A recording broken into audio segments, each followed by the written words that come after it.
People used to have to go to churches. If they had a need for rental assistance, for utility assistance, for transportation in an emergency, they got a new job but they couldn't get there, and so to get them started, for medical bills, all those kinds of things. The community assistance program grew out of a sense that our Middletown faith community got together and said, we'd really like somebody who could play the role of a gatekeeper for all of the people in Middletown looking for emergency assistance. And the reason that it works so well is because funds are split among all of the different faith communities. And so we're able to maximize the resources of a group of 22 churches and synagogues, and we can take that money and give it directly to the people who need it. My name is Vivian. We live in the town of Portland. We were looking for a program that would help us pay our electric bill. Any organization, anything that we turned to, they all said, well, there's more needier people. I'm not exactly sure what they based on, who's more needy or not, but either way, we didn't get the desired help. Well, life happens, sometimes we needed, that additional money for other things that, were more important, food or other bills that couldn't wait. So it happened to be that we fell behind with the payments of New Start. You have to pay everything back before the winter protection is over, which I believe is in April. Yeah, and we couldn't do that. The other thing that we're careful about is that we're wanting to make sure that if we are able to help someone to meet that particular need, that it really is a help, that it's not just kind of, a prolong or a postponement of a problem that inevitably is going to come up the following month as well. So this is actually going to be our first year that we are not under the winter protection plan any longer, because we no longer need it, because we are keeping up, with the bills. But like I said, those few years, this just would have been not possible. And if St. Vincent, if they would have not stepped in, I don't know what, they probably would have shut it off eventually either way. Another service that we offer, we have about 170, 180, it varies from day to day, but people who don't have a stable place to live. We get mail every day for a lot of people who don't have a stable address, and they come here. So Monday to Friday, we're like a post office for the homeless.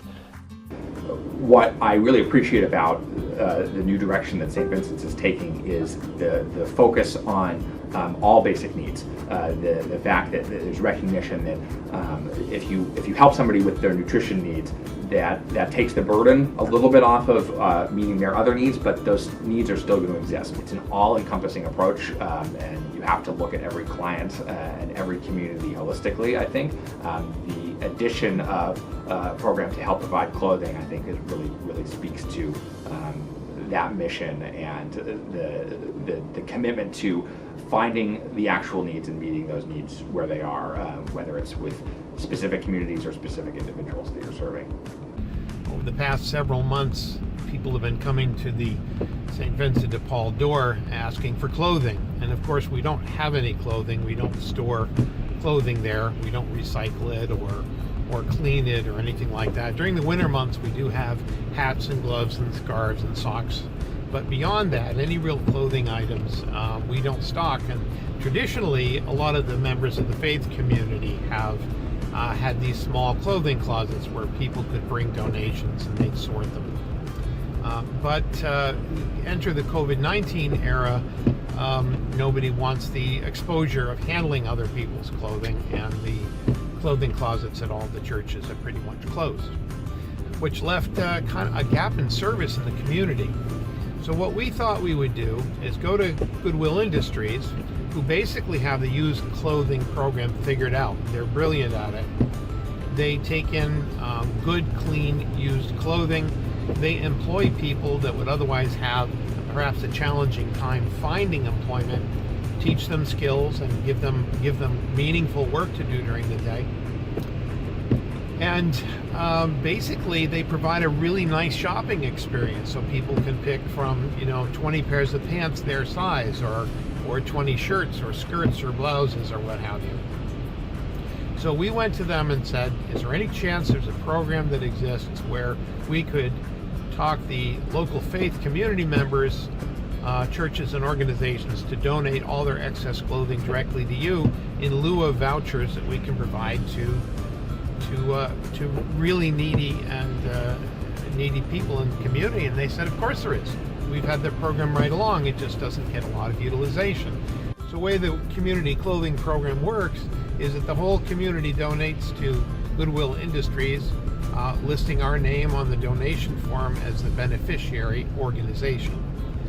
Goodwill writes us the vouchers at the end of every month, and we are able to provide them to all the social service agencies in town that need clothing vouchers for their clients, whether it's a veterans organization, a family shelter, an organization that helps people going in and out of recovery treatments. All of those people occasionally find themselves in need of clothing and without the resources to pay for it. These vouchers do so, and they do it in such a way as people's dignity is maintained. They get to shop in the store like any other person, picking out the clothing they like rather than going through boxes in somebody's closet to see if something might actually fit. So how do you fit in? First, I would ask that you use these donation cards available through St. Vincent de Paul to make all of your donations to Goodwill Industries. And the second thing I'd like you to do is think about, is St. Vincent de Paul Middletown the type of organization that is worthy of your support? If there's a need in this community, we're going to do everything we can to meet that need, but we can't do it without your help. So think about it, and if today you can find it in your heart to make a donation to our agency, know that we're going to steward that donation well, and that we will use it to support people that have a significant need.